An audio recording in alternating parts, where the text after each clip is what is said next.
Transfer মার্কেটের বর্তমানে talk of the town Brazilian midfielder Bruno Guimaraes ও ম্যানচেস্টার সিটির গুঞ্জন নতুন নয়, তবে এবার যেন সেই গুঞ্জন ডালপালা মেলেছে।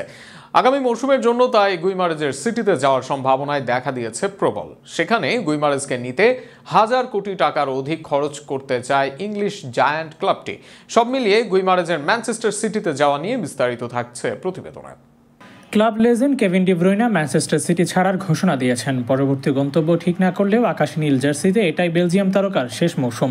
মাঝমাঠে কেভিন ডি ব্রুইনা ছিলেন দলের প্রাণভোমরা। নিজের সেরা সময় সিটির সাফল্যে বড় ভূমিকা রেখেছেন তিনি, যে কারণে ডি ব্রুইনার ক্লাব ত্যাগ যে বড় শূন্যতা তৈরি করবে তাতে কোনো সন্দেহ নেই।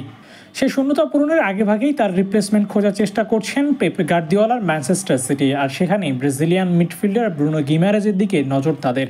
ইপিএল এর অন্যতম পরীক্ষিত মুখ গিমারেজ, এছাড়াও ক্রিয়েটিভিটিতে অন্যতম সেরাও তিনি।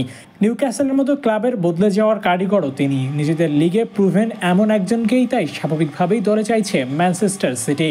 এর মাঝে ব্রাজিলিয়ান গণমাধ্যম ইউওএল জানিয়েছে গিমারেজকে নিতে বড় অঙ্কের প্রস্তাব দিতে যাচ্ছে ম্যানচেস্টার সিটি। গোল, ইয়াহু স্পোর্টস, টিম টক, ট্রান্সফার ফিট সহ বড় বড় গণমাধ্যমে এ নিয়ে সংবাদ প্রকাশ করেছে। নিউক্যাসলকে 50 বছরের অধিক সময় পর শিরোপা জেতান গিমারেজ, ফলে তাকে হাতছাড়া করতে চায় না ক্লাবটি। এরপরেও নানান শর্ত দিয়েছে তাকে বিক্রির ক্ষেত্রে। সেখানে তার রিলিজ ক্লোজ ফি 100 মিলিয়ন ইউরো বেঁধে দিয়েছে তারা, যা বাংলাদেশের টাকায় প্রায় 1300 কোটি টাকা। অবশ্য সেখানে কিছু দর কষাকষিতে যেতে চায় ম্যানচেস্টার সিটি। গিমারেজের জন্য 70 মিলিয়ন ইউরোর প্রস্তাব দিতে চায় তারা। তবে নিউক্যাসলের পক্ষ থেকে গুঞ্জন আছে গিমারেজের জন্য 85 মিলিয়ন ইউরো প্রস্তাব আসলে সেটা গ্রহণ করতে পারে ক্লাবটি। সেক্ষেত্রে যদি চ্যাম্পিয়ন্স লিগে নিউক্যাসলে কোয়ালিফাই করতে না পারে তবেই এমন প্রস্তাব গ্রহণ করবে তারা। সেক্ষেত্রেও গিমারেজের মূল্য দাঁড়াবে 1000 কোটি টাকা। 27 বছরের গিমারেজ এ মৌসুমে নিউক্যাসলের হয়ে 11 গোল অ্যাসিস্ট করেছেন।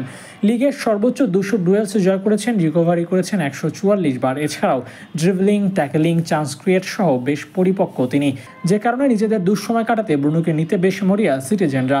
এবার দেখা যাক শেষ পর্যন্ত কোথায় ঘর বাঁধেন ব্রাজিলিয়ান মিডফিল্ডার। তবে ক্লাবের ব্রুনোর এমন পারফরমেন্স জাতীয় দলেও দেখার প্রত্যাশায় থাকবে ব্রাজিলিয়ান সমর্থকরা।